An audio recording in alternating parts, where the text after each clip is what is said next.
दोस्तों, चंदा चोरी पर हो रही थी डिबेट। आशुतोष सर ने कैसे बीजेपी प्रवक्ता और आरएसएस की बैंड बजाई है। पूरी वीडियो देखिए, बहुत इंटरेस्टिंग वीडियो है, मजा आने वाला है। चलिए देखते हैं इस वीडियो। तरीके से देखिए क्योंकि किसी को जानकारी नहीं है कि गोपाल राव की भर्ती नियुक्ति कैसे हुई है, ट्रस्ट में टिन्नू यादव की भर्ती कब कैसे कहां हुई, किसके आदेश पर हुई, किसी को जानकारी नहीं है। साहिल, देखिए सारी समस्या की जड़ में यह है कि पूरे के पूरे राम मंदिर को प्राइवेट प्रॉपर्टी के तरीके से ट्रीट किया जा रहा है। सिर्फ उनके अध्यक्ष महोदय का बयान देख लीजिए, उनके जो कोषाध्यक्ष उनका बयान देख लीजिए। जो कोषाध्यक्ष है उनको ही नहीं मालूम। अब आप सोच लीजिए, इसका मतलब यह कि जो वहां जनरल सेक्रेटरी थे वो उसको प्राइवेट प्रॉपर्टी की तरीके से चला रहे थे और अब उनको डिफेंड करने की कोशिश की जा रही है। अगर यही काम विश्व हिंदू परिषद के किसी व्यक्ति ने नहीं, या उनसे जुड़े किसी संघ ने नहीं, अगर किसी और पार्टी के लोगों ने किया होता, अब तक क्या होता इस देश के अंदर आप समझ सकते हैं। सिर पर उठा लिया गया होता विश्व हिंदू परिषद और आरएसएस के लोगों ने। लेकिन आज अगर कोई बोल रहा है तो दत्तात्रेय हौसबोले जी बोल रहे हैं कि भाई हिंदू विरोधी और राष्ट्र विरोधी लोग षड्यंत्र कर रहे हैं। क्या नृपेंद्र मिश्रा षड्यंत्र कर रहे हैं? क्या विनय कटियार षड्यंत्र कर रहे हैं? कौन षड्यंत्र कर रहा? प्रश्न इसी बात को लेकर यह कि इसको प्राइवेट प्रॉपर्टी के तौर पर क्यों चलाया जा रहा था। सबसे बड़ा सवाल इसमें ये बड़ी अच्छी बात कही आप।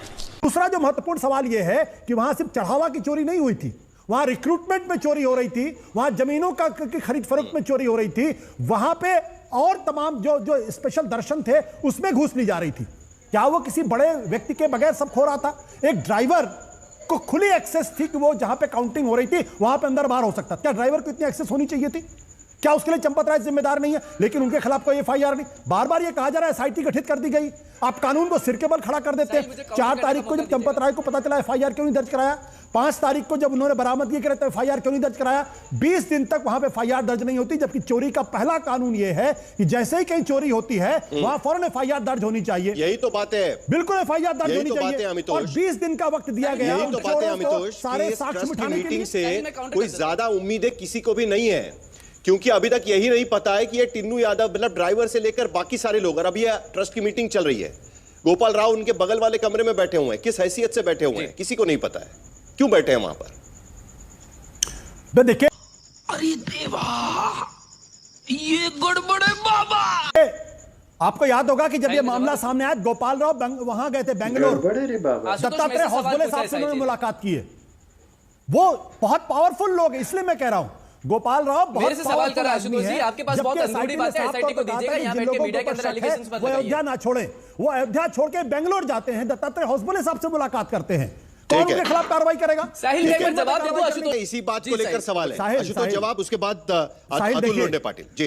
ये विश्व हिंदू परिषद का जो ये आक्रामकता आप देख रहे हैं, मतलब जहां कहीं शर्म आनी चाहिए कि जिस राम मंदिर के नाम पर आंदोलन किया गया, राम मंदिर का निर्माण कराया गया, आज वहां शर्म नाम की चीज नहीं है, उल्टे दूसरों के ऊपर आरोप लगाया जा रहा। आलोक कुमार जी चिट्ठी लिखकर कह रहे हैं आप फलाने से पूछताछ करिए, उनके पास सबूत है, सबूत नहीं। अरे चोरी जिन लोगों ने की है उनके नाम लेने की हिम्मत नहीं पड़ रही। यही मैं कह रहा हूं, अगर राम मंदिर के इस मामले में से जुड़े हुए बीच में ना बोल, अगर लोगों के ऊपर आरोप नहीं लगा होता, किसी और संगठन के लोगों का आरोप लगा होता, आप देखते क्या 7 जून को कहा जाता, सिर आसमान 7 जून को पवन पांडे सबसे पहली बार आरोप लगाते हैं। को देखकर हैरानी हो रही है, इसीलिए मैं बार बार कहता हूं this is called normalization of 7 जून को, ठीक है, 7 जून को पवन पांडे आरोप लगाते हैं, 9 जून को सनातन, ठीक है, 7 जून को पवन पांडे आरोप लगाते हैं, 9 जून को पीयूष सरकार के मंत्री आकर ये कहते हैं, पीयूष गोयल आकर कहते हैं कि भाई इस पर ध्यान देने की जरूरत नहीं है।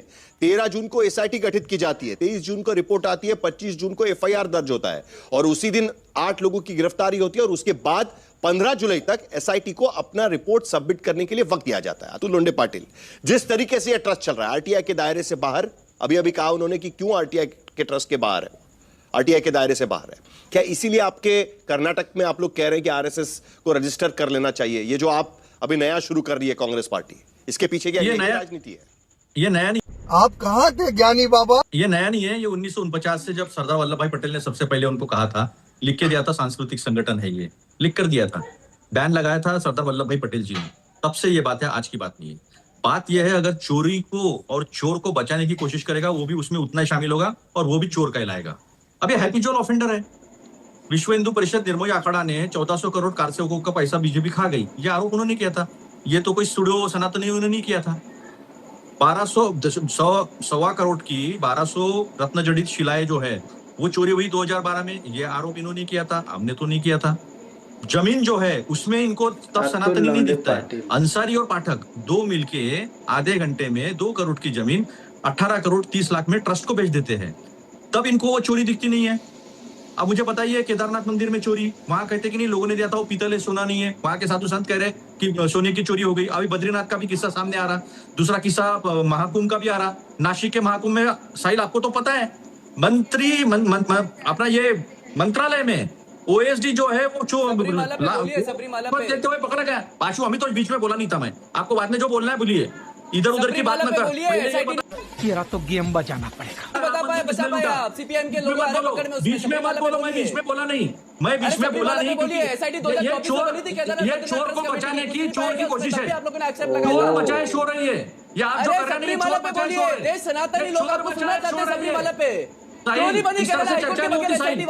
टाइम में चुपचाप बैठा रहा, साहिल में पूरे टाइम चुपचाप बैठा रहा। क्यों नहीं होगी, क्यों नहीं होगी? अतुल लोंढे, इस ट्रस्ट की मीटिंग से क्या उम्मीद है?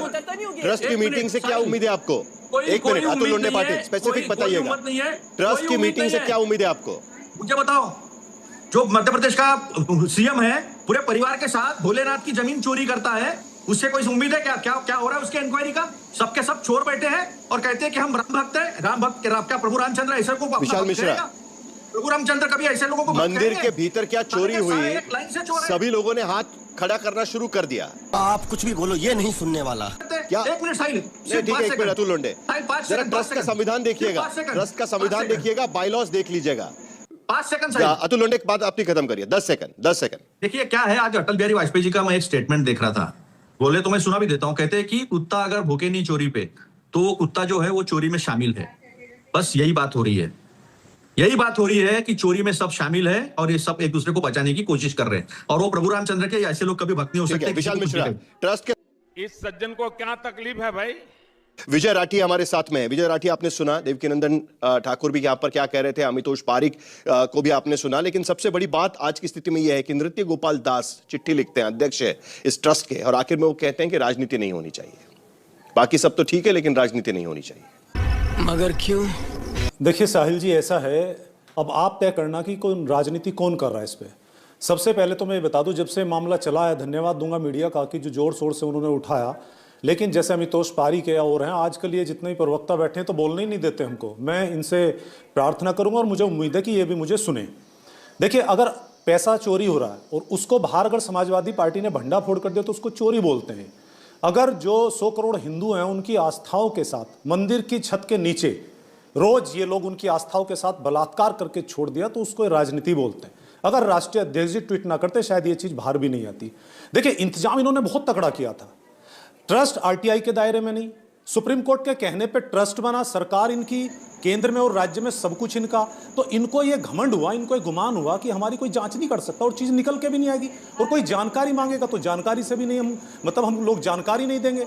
लेकिन ये तो प्रभु श्री राम की इच्छा है कि वो पता चल गया। हम लोग पहले क्या कहानियों में पढ़ते थे कि कोई चोर है, डाकू है, वो सड़कों पे लूट लेता है, गांव लूट लेता है, बारात लूट लेता है, लेकिन ये हमने कभी नहीं सुना कि मंदिर लूट लेता। जैसे मंदिर लूट, मुझे क्रेडिट नहीं चाहिए की बात सुनी तो मध्यकालीन भारत से थोड़ा सा पहले चले जाएं। 1026 जनवरी सोमनाथ का मंदिर लूटा महमूद गजनवी ने, लेकिन उसे भी 1001 में आया और 1026 में 25 साल लगे 17वीं बार आक्रमण करके लूटने में। लेकिन ये तो गजब है भाई, 2020 में बनना शुरू हुआ तो 40% कमीशन के साथ, और 2024 में प्राण प्रतिष्ठा हो गई तो उसके बाद पैसा लूट लिया। मतलब गजब है, 5 साल के अंदर एक ही बार में लूट लिया। अमितोष, आप इसका जवाब देंगे? राम गोपाल, लेकिन आज जो ट्रस्ट की बैठक हो रही है उससे आपको क्या उम्मीद है? पूरा 1000 साल बाद। राठी जी, जी ये तो भूमिका हो गई, लेकिन किसी से अमितोष इसका जवाब भी देंगे, लेकिन जरा बताइए। किसी से उम्मीद नहीं है। नहीं, एक मिनट अमितोष जी, 1 मिनट, लेकिन विजय जी जरा ये भी बता दीजिएगा, आज जो ट्रस्ट की बैठक हो रही है उससे आपको क्या उम्मीद है? क्या उम्मीद है? देखिए मैं आपसे बता दूं, कुछ भी तो ये जो है ना, ये जो मामला चल रहा है, ये बीजेपी आरएसएस अपनी प्रतिष्ठा पे ले रही है। इनको ये लग रहा है कि इसी मुद्दे पे तो सरकार में आए और राजनीतिक फसल काटी, किसी भी तरीके से इसको दबाया जाए। इससे लेकिन एक चीज निकल करके आई है, ये इसे दबाएं निकाले कुछ भी करे, एक चीज इससे देश के सामने तय हो गई कि जिस भगवान के नाम पे, प्रभु श्री राम के नाम पे इन्होंने आस्था दिखा करके इस हिंदुस्तान को लूटा, वो चेहरा इनका सामने आया कि उस भगवान में आस्था नहीं है। ठीक है, अमितोष जी ये जवाब रिजल्ट दीजिए। लोगों के सामने आ गया। तो बहुत मुश्किल है दोस्तों, सिर्फ वीडियो ट्रस्ट की- कैसी You are लगी right, कमेंट bro. में ठीक है, अपनी राय राठी जी जवाब जरूर दीजिए पहले। देना। साहिल जी देखिए, डिबेट कैसी इलाहाबाद लगी हाईकोर्ट का बताना डिसीजन आया, जरूर। उससे पहले भी और इस ऐसी चोरी ही की बचाव वीडियो कर रहे थे। देखने उससे के पहले लिए भी कभी इन्होंने नहीं माना लाइक करें, कि हाँ चोरी हो गई और सब्सक्राइब नैतिकता के रूप में करें। हम इसको अरे स्वीकार करते जय हैं, हिंद। या फिर उसी का कोर्ट का इंतजार करने लगे कि क्या डिसीजन उस चीज का है, कोर्ट क्या बोल रही है उसका पूरा डिसीजन पढ़िए, उसके बाद यहां बताइएगा। अभी सबसे पहले आप ये देखिए कितने दिन बाद आपने एफआईआर करी, 20 दिन आपको एफआईआर करने में लग गए। एसआईटी आपने बना दी, किनके अंडर आपने एसआईटी बनाई, वो खुद अगर आप ढंग से जांच करेंगे वो सारे लोग इसी में इन्वॉल्व मिलेंगे। इन्हीं छत के नीचे काम चल रहा है। आप किसका बेवकूफ बनाना चाहते हैं? ये आम आदमी का बेवकूफ नहीं बनेगा। साहिल, ये एक सबको बस दिख एक रहा है कि सेकंड आप काउंटर लिपापोती करो, 1 करना सेकंड। चाहते हैं। जब इतनी लेकिन- बार सुनिए, लेकिन सुनिए, यहाँ सुनिए, पर- आप ही बोलना नहीं, कौन कितना बड़ा सनातनी है ये चर्चा का विषय नहीं है, और ना ही मैं इस चर्चा में पढ़ना चाहता हूँ, ना मैं इस चर्चा में जाना चाहता हूँ। मैं सिर्फ इस चर्चा को जारी रखना चाहता हूँ कि आखिर बीच में ना बोल। दोस्तों, वीडियो कैसी लगी कमेंट में अपनी राय जरूर देना, और डिबेट कैसी लगी बताना जरूर। और ऐसी ही वीडियो देखने के लिए लाइक करें, सब्सक्राइब करें। धन्यवाद। जय हिंद।